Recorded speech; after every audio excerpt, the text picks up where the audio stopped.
Good మార్నింग first మా wife మాట్లాడతారు, తర్వాత నేను మాట్లాడతాను.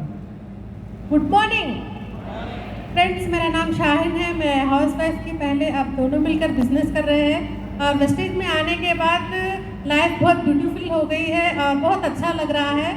अब ज़िंदगी में तो बहुत अच्छा लग रहा है क्योंकि ज़्यादा पैसा होना भी ज़रूरी है ज़िंदगी में, क्योंकि हमको लाइफ स्टाइल बहुत ज़रूरी है. पहले तो लाइफ स्टाइल क्या था वो भी नहीं मालूम था. Thank you wastage. और वेस्टेज हमारी ज़िंदगी में आने के बाद हमारी ज़िंदगी में बहुत फ़र्क आया है. Thank you. ఎస్, రెడీ ఉన్నారా? సో నిజంగా ఈరోజు గ్రేట్ మన వెస్టేజ్ మేనేజ్మెంట్కి అందరికి ఒక్కసారి మన ఇక్కడ దీపక్ సార్కి మన అందరూ మన సికింద్రాబాద్లో ఉన్న శ్రీకాంత్ సార్ ఇంకా అరవింద్ సార్ మొత్తం స్టాఫ్కి ఒకసారి గట్టిగా క్లాప్స్ ఇద్దాం. సో మన గురించి రాత్రింబవళ్ళు కష్టపడుతుంటారు. సో ఈ బిజినెస్లో నేను రావడానికి ముందు ఒక క్యాబ్ డ్రైవర్గా పనిచేసేవాడిని ఇదే శంషాబాద్ ఎయిర్పోర్ట్లో. కానీ ఈరోజు ఈ క్యాబ్ డ్రైవర్ని ఒక విఎంసీఎం మెంబర్గా చేంజ్ చేసిన మా గ్రేట్ అప్లయన్స్ ఇక్కడ ఉన్నారు ఆల్రెడీ. సో కొందరు బిజీ ఉండడం వల్ల రాలేకపోయారు. ఈ ఆపర్చునిటీ నాకు ఇచ్చిన మా great upline Aruna Kumari madam వాళ్ళ దగ్గర ఒకప్పుడు నేను డ్రైవర్గా పనిచేసేవాడిని. ఈ అవకాశం తీసుకున్న తర్వాత ఈరోజు మా లైఫ్ చేంజ్ అయింది. తర్వాత మా great upline Kulkarni sir, Charan sir, Inderbir sir, Rajanna sir, Prasad sir, మా గ్రేట్ ఎస్పీ భారీల్ సార్, వీళ్ళందరికీ నేను పాదాభివందనం చేస్తున్నా. ఎందుకంటే ఒక బొగ్గు లాంటి వ్యక్తిని తెచ్చి ఇలా రత్నంగా తయారు చేసి ఇక్కడ స్టేజ్ మీద నిలబెట్టారు. సో క్యాబ్ డ్రైవర్గా పనిచేసి ఆ తర్వాత 4 సంవత్సరాలు ఇదే శంషాబాద్ ఎయిర్పోర్ట్లో ఎంతో కస్టమర్లతో తిట్లు తినుకుంటా, దెబ్బలు తినుకుంటా రోడ్ల మీద మా బతికెట్లు ఉండదంటే నిజంగా ఆ కుక్క బతుకన్నా నయం. ఒకసారి ఏదో ఇంటికాడ వాడుంటే తింటే టైంకు దొరికితే తింటుంది, కానీ మాది అట్లుండదు. డ్రైవర్గా పనిచేస్తున్నప్పుడు రాత్రింబవళ్ళు రోడ్ల మీద కష్టపడే వాళ్ళము. సో చాలా వాన వచ్చినా ఎండ వచ్చినా ఎలాంటి లైఫ్ ఉండేదంటే ఒక్కరోజు కూడా మేము లీవ్ తీసుకోకుండా పని చేయాల్సి వస్తుండే, ఎందుకంటే కమిట్మెంట్ ఉండేది కాబట్టి.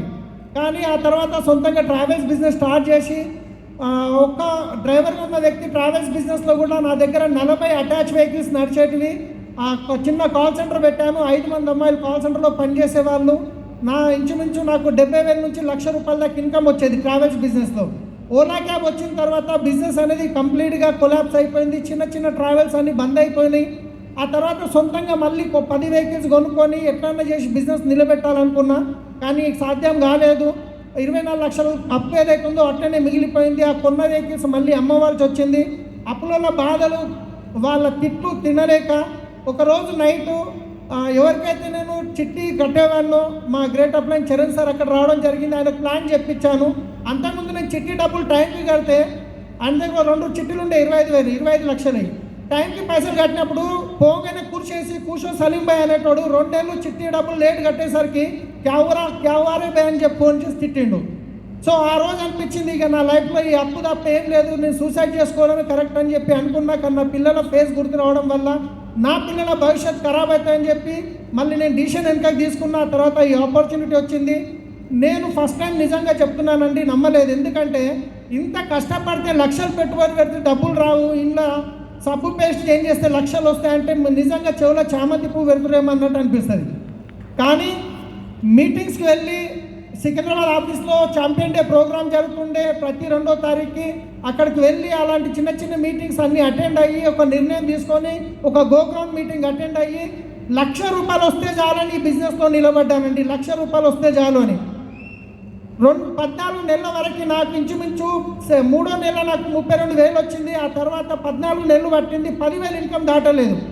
నాకు ఆ 10,000 నా ఖర్చులకు సరిపోయేట్టుగా తిరగనికే. అయినా నేను వెస్టీజ్ని నమ్మి, అప్లయన్స్ని నమ్మి, సిస్టమ్ చెప్పింది ఫాలో చేసుకుంటూ వెళ్ళాను. 2 సంవత్సరాలు పట్టింది ₹1,00,000 రానికే. కానీ ఆ 1,00,000 2 లక్షలు కానికే టైం పట్టలేదు, 2 లక్షలు 4 లక్షలు కానికే టైం పట్టలేదు, ఆ 4 లక్షలు 8 లక్షలు కానికే టైం పట్టలేదు. 8 లక్షలు 13,40,000 తీసుకున్నాను లాస్ట్ మంత్ ఇన్కమ్.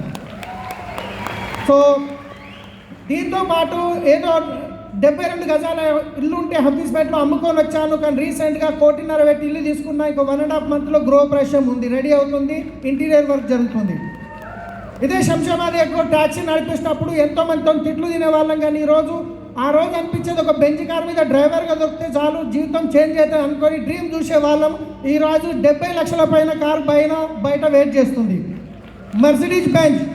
నిజంగా బెంచ్లో పోతుంటే గలీలో చూడని కూడా తిరిగి చూస్తున్నాడు. ఎందుకంటే వాళ్ళు ఏం కన్ఫ్యూజ్ అవుతారో తెలియదు డ్రైవరా ఓనరా అని చెప్పేసి, రైట్. సో ఇల్లు తీసుకున్నాం, బంగారం తీసుకున్నాము, 24 లక్షల అప్పు 59 లక్షలు అయింది, మొత్తం పే చేసినాం, ఫారెన్ ట్రిప్స్ వెళ్ళినాం, మన లగ్జరీ మన స్విట్జర్లాండ్ వెళ్ళాం. సో లైఫ్ అనేది కంప్లీట్గా చేంజ్ అయింది ఒక్క నిర్ణయం తీసుకోవడం వల్ల. లాస్ట్ ఒక మాట చెప్పి క్లోజ్ చేస్తున్నా, ఒక్క నిమిషంలో జీవితం ఎప్పుడు మారదు, కానీ ఆ ఒక్క నిమిషంలో తీసుకునే నిర్ణయం వల్ల 100% మీ జీవితం చేంజ్ అవుతుంది. ఒక నిర్ణయం తీసుకొని వెళ్ళండి ఈరోజు. ఎస్, వచ్చే 2 సంవత్సరాల్లో నేను ఇక్కడ డియూసిడి అయితే డిసిషన్ తీసుకోండి. 100% మొత్తం సిస్టమ్ ఉంది, వెస్టేజ్ ఉంది, మీ అప్లయన్స్ ఉన్నారు. Thank you.